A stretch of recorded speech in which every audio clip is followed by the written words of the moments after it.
네, 안녕하세요. 오늘은 예기치 않게 야외에서 한번 영상을 촬영을 하게 되는데요. 네, 제가 여기 와서 혼자 온 게 아니라 가정이 함께 와서 공부를 하다 보니까 가끔 이렇게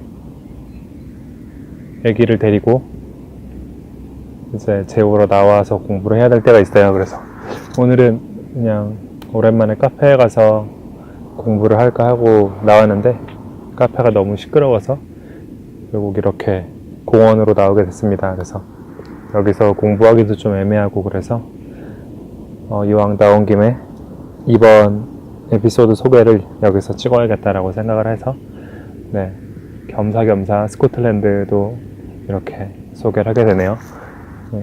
아주 전형적인 영국의 날씨입니다. 이번 에피소드에서는 지난번에 콘스탄스 공의회를 이제 이야기했었는데 그와 연관해서 한 가지 이야기할 게 얀 후스에 대한 이야기예요. 종교개혁 이전에 이제 어떻게 보면 선구적인 종교개혁가로도 잘 알려져 있는 사람이 바로 얀 후스인데 1372년부터 1415년까지 한 우리나라로 한 44세, 45세? 그러니까 젊은 나이에 이제 순교하게 되신 그런 분이죠. 체코 지역의 개혁가이자 이제 목회자이자 네, 학교에서 가르치기도 한 그런 삶을 살았던 분이었고요.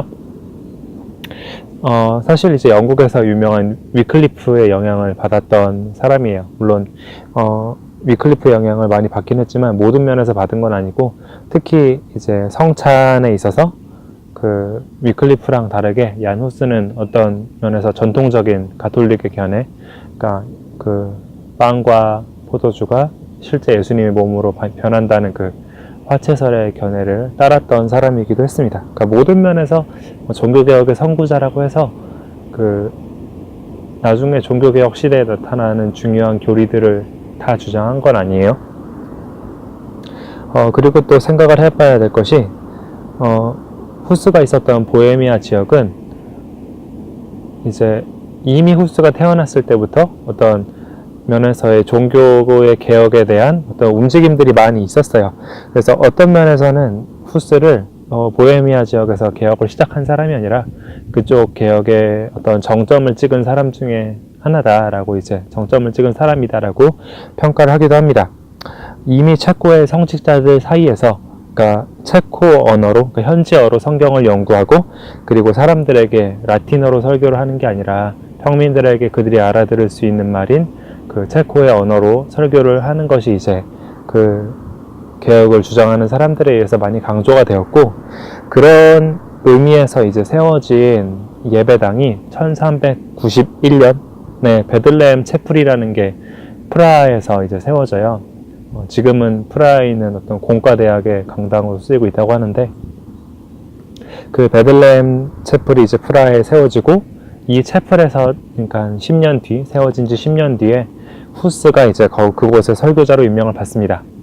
그러니까 이미 후스가 뭔가 개혁을 하기 전에 이미 개혁에 대한 부르짖음과 실제 운동의 모습들이 체코에 많이 있었다. 그러니까 보헤미아 지역에 많이 있었다라는 걸 알아두면 좋을 것 같고요.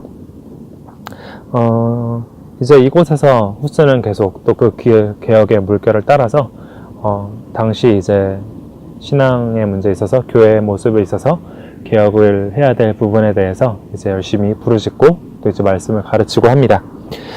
특별히 이제 성직자들의 타락을 많이 강하게 비판을 했다고 해요. 본인이 이제 젊었을 적에는 이제 스스로가 막 면죄부를 열성적으로 사기도 했다라는 그런 사람이기도 했지만 나중에 보면 요한 23세 지난 에피소드들에서 나왔던 요한 23세라는 교황이 로마 지역을 자기 관할로 수복을 하기 위해서 유럽 안에서 십자군 전쟁을 선포를 해요. 그리고서 자금을 충당을 하기 위해서 이제 면죄부를 대량으로 이제 찍어내서 이제 팔기 시작합니다. 그걸 되게 이제 강하게 비판을 하죠. 그래서 당연히 이제 교황이 좋아할 리가 없었겠죠. 그리고 보헤미아 지역에 있는 대주교와도 사이가 안 좋았어서 어떻게 보면 이제 가톨릭 교황청으로부터 계속 한 4번 정도 파문을 계속 선언을 받았다고요. 한 번도 아니고 4번 이나 파문을 이제 선언을 받은 사람이었습니다. 그래도 이제 그 보헤미아 지역에선 지지가 절대적이었기 때문에 뭐 파문을 선언받는다고 해서 거기서 뭐 생명의 위협을 느끼고 그랬던 건 아니에요. 후스가 쓴 책 중에 이제 여러 책을 썼다고 하는데 그 중에 가장 유명한 책이 이제 데 클레시아, 그러니까 교회에 관하여라는 책이고요. 위클리프의 영향을 받기도 했고 이제 그 영향을 받아서 그 보이지 않는 교회, 그러니까 비가시적 교회라고 하는데, 그러니까 이 땅에서의 이제 실제로 세워져 있는 교회들, 거기에 나오는 공동체들은 이제 보이는 교회의 가시적인 교회에 속한 사람들이지만 그거 말고 보이지 않는 교회가 있다는 거죠. 그래서 그리스도의 영적인 몸으로서 이제 예정을 받은 사람들이, 하나님의 예정을 이제 택함을 받은 사람들이 이제 보인 총체, 그러니까 보이지 않는 어떤 영적인 그리스도의 몸으로서의 교회를 이 책에서 많이 강조를 했다고 합니다. 그러니까 이게 이제 뭐 위클리프가 만든 것도 아니고 후스가 만든 것도 아니고 그 이전에 이제 한참 전에 어거스틴에게서도 이미 있었던 개념이에요. 근데 이 어떤 비가시적인 보이지 않는 교회, 영적인 몸을 강조한다는 것 자체가 어떻게 보면 영적인 교회의 진짜 머리이신 그리스도를 이제 강조하기 위한 것이기도 하고, 그러니까 이제 교황이 좋아할 리가 없었겠죠. 그리고 또 다른 면에서 이제 공의회주의자들, 그러니까 콘스탄스 공의회에서 큰 역할을 했던 공의회주의자들이 보기에도 그렇게 반갑진 않았어요. 왜냐하면 실제로 그 사람들은 개혁을 어떤 가시적인 교회 안에서 공의회를 통해서 개혁을 많이 추구했던 사람들이기 때문에 어떤 영적인 모습의 교회를 강조하는 것, 그건 이제 그 사람들에게 그에게 그렇게 와닿은 내용은 아니었다라고 합니다. 그리고 또 중요하게 이제 강조한 것 중에 하나가, 당시에 이제 가톨릭 전통에서는 이제 성찬을 일반 이제 평민들은 빵과 포도주를 다 먹었던 게 아니라 빵만 먹었어요. 그러니까 포도주는 성직자들만이 점유하는 그런 것들이었고, 그러니까 일반인들은 먹을 수 없었던 거죠. 근데 이제 그 빵과 그리고 포도주를 모두 이제 일반인들도 누려야 된다라는 것을 이제 주장을 했습니다. 뭐 여러 가지 면에서 이제 어쨌든 파문을 4번이나 받았을 정도니까 이제 영향력이 큰 사람이긴 했죠. 그래서 콘스탄스 공의회가 이제 열릴 때 요한 23세가 후스를 불러요. 공의회로 오라고. 그리고 이제 후스는 되게 긍정적으로 그 공의회에 참석하려고 합니다. 왜냐하면 이 공의회 자체가 지난 에피소드에서도 다뤘지만 교회의 어떤 문제를 해결하려고 이제 세운 그런 만들어진 공의회고, 어떤 교회의 개혁을 주장하는 공의회였기 때문에 그 공의회에 참석해서 뭔가 기여를 하기를 이제 바랬던 것으로 보입니다. 그리고 이제 그 중요한 이제 어떤 지도자였던 그 왕, 독일 지역의 왕이고 나중에 황제가 되는 지기스문트가 그 안전 보장을 해줘요. 너가 와서 뭐 그 공의회에 참석을 하면은 생명의 위협이 가지 않게 안전을 보장을 해주겠다라고 약속을 합니다. 그래서 그거를 철석같이 믿고서 주변의 친구들이 이제 많이 말렸는데 콘스탄스 공의회로 참석을 하게 됩니다. 근데 이제 문제는 콘스탄스 공의회가 막상 열리고 후스가 참석을 하니까 지기스문트가 이제 자기의 야망을 위한 것도 컸고, 이제 그 야망을 위해서는 자기가 이단을 지지한다는 그런 비난을 받으면 안 되잖아요.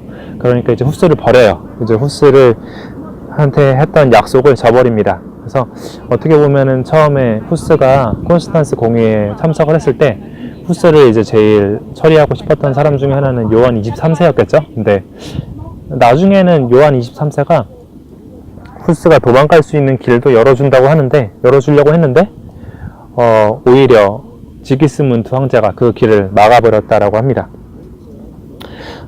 어쨌든 이제 그 콘스탄스 공의회에서 후스가 이제 감옥에 갇혀요. 그리고 이제 어떻게 보면 재판을 기다리는데, 콘스탄스 공의회는 이제 후스한테 공의회의 권위를 인정을 하고, 그리고 자기의 견해가 잘못됐다는 걸 인정을 하고, 그리고 무조건 너의 견해를 철회해라 랄 것을 이제 요구를 받습니다.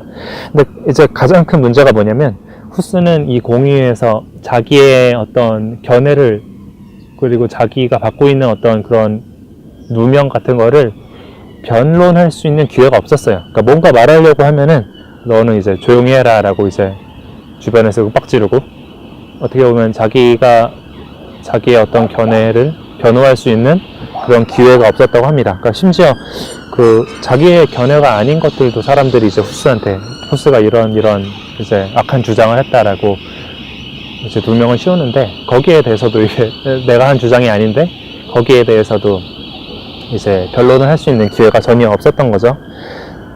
그러니까 어떤 면에서 이제 공평한 의미의 이제 재판은 아니었다라고 이제 할 수 있습니다.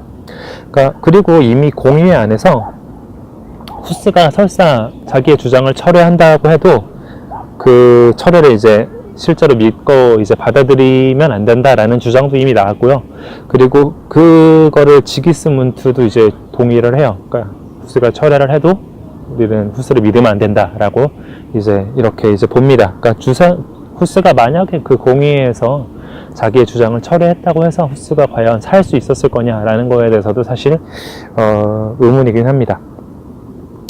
또 후스로서도 뭐 밑도 끝도 없이 자기 주장을 철회하라고 하는데 또 말도 안 되고, 그리고 또 어떤 면에서 자기 주장을 철회를 해버리게 되면 저희가 이단이라는 걸 이제 인정하게 되는 거잖아요. 어떤 자기의 견해가 이단적인 거라는 걸 인정하게 되는 거니까, 그렇게 되면 이제 그 보헤미아에서 이제 개혁을 이루어가고 있는 사람들마저 다 이제 이단으로 몰리게 되기 때문에 절대 이제 어떻게 보면 후스로서는 이제 인정할 수 없는 것이었고 철회를 이제 끝까지 거부를 합니다. 결국 이제 죽게 되죠. 후스를 이제 공의회가 처벌을 하려고 하고, 후스를 처벌하는 것에 이제 반대해서 보헤미아 지역에서 이제 귀족들이, 보헤미아에서는 이제 후스에 대한 지지가 굉장히 절대적이었기 때문에 그걸 막기 위해서 그 보헤미아의 귀족들이 반대 서명을 해요. 되게 어떻게 보면 유명한 문헌이 있습니다. 보헤미아 프로테스트라고 해서 반대 서명을 쫙 이제 당시에 아마 양피지였겠죠. 그 큰 종이에 이제 깨알같이 이제 자기 이름을 서명을 하고, 그 종이 옆에 이제 종이가 이렇게 네모나게 있으면 이름이 이제 막 쓰여 있을 거 아니에요. 그럼 그 종이 자기 이름 옆쪽으로 이제 양피지를 길게 이제 연결을 해서 그 양피지를 통해서, 양피지는 그래도 좀 질기니까 그 자기 가문의 인장을 납 같은 거에다가 찍어서 그걸 다 이제 달아가지고 어떻게 보면은 이게 진실된 어떤 항의 서한이다라는 걸 이제 보여줄 수 있도록 만들어서 그 항의 서한을 만들어서 이제 공의회로 보내기도 합니다. 제가 이제 한번 기회가 있어서 여기 뒤에 보이는 이 건물이 이제 에딘버러 중앙 도서관인데, 그 도서관에 이제 뭐 여러 옛날 문헌들이 있지만 그 중에 하나가 이 보헤미안 프로테스트 이 항의 서한이에요. 그래서 실제로 가서 이제 한번 볼 기회가 있었는데 이제 만지진 못했고요. 만지면 안 돼서 되게 정말 많은 사람들의 이름이 적혀 있었고, 이제 실제로 그렇게 인장 찍은 것들이 쭉 달려있는 걸 볼 수 있었어요. 근데 뭐 그렇게 보내긴 했지만 받아들여지진 않았어요. 받아들여지지도 않고, 이제 오히려 그거를 이제 서명했던 사람들 중에 이제 많은 이들을 그 공의회로 참석하라고, 그러니까 이제 뭔가 벌을 주려고 요구까지 합니다. 그러니까 그래도 이제 그 서명을 했던 사람은 당연히 이제 참석을 거부했죠. 후스처럼 될 수 있기 때문에 거부를 하게 됩니다. 어쨌든 이제 이 반대 서명은 받아들여지지 않았고요.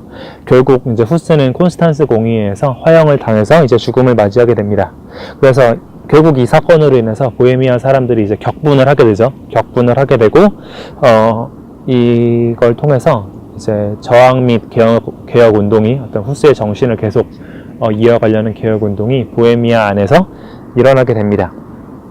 그리고 이제 이거를 처리를 하려고 이제 교황 측에서 또 공격을 하고 전쟁을 벌이고 하는데, 초반에 다 이제 보헤미아 사람들이 다 이겨요.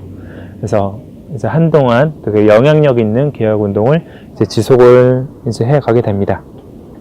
그래서 콘스탄스 공의회가 어떤 면에서는 서방 기독교의 대분열을 해결한 면도 있고, 그런 면에서의 개혁을 이루어낸 것도 있지만, 또 다른 면에서는 사실 종교개혁을 열심히 그 자리에서 해가려고 했던 후스와 같은 사람들을 이제 굉장히 부당한 방식으로 죽이는 걸 통해서 공의회가 완벽한 게 아니라 어떤 면에서 어두운 측면을 또한 갖고 있었다라는 거를 보여주게 되었어요.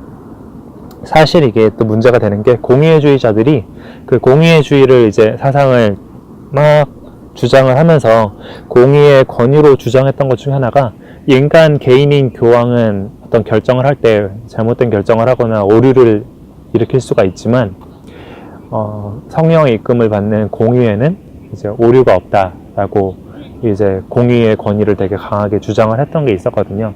근데 정작 그거를 주장하는 가장 중요한 공의회 중 하나인 콘스탄스 공의회에서 후스와 같은 사람을 약간 부당하게 이렇게 심판을 했다라는 것은 어떤 면에서 이 공의회가 갖고 있는 어두운 측면, 그리고 그 자체로 어떤 큰 약점을 이제 갖게 되는 그런 사건이기도 합니다.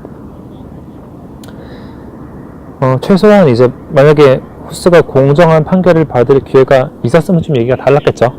근데 어쨌든 이런 결점을 갖는 걸 통해서 이제 콘스탄스 공의회와 공의회주의를 이제 주장하는 사람들은 나중에 이제 세월이 흐르면 이제 교황의 권위를 되게 강하게 주장하는 사람들에 의해서 가톨릭 진영에서도 되게 비판을 받지만 종교개혁을 이제 주창하고 그것을 이제 추구하는 개신교 진영에서도 어떤 면에서 이제 공의회 사상이나 이 콘스탄스 공의회 같은 역사들을 잘 알고 있었지만 그 내용들을 고지고대로 이제 받아들이기는 좀 어려운 측면이 이제 이런 거에서 있는 거죠.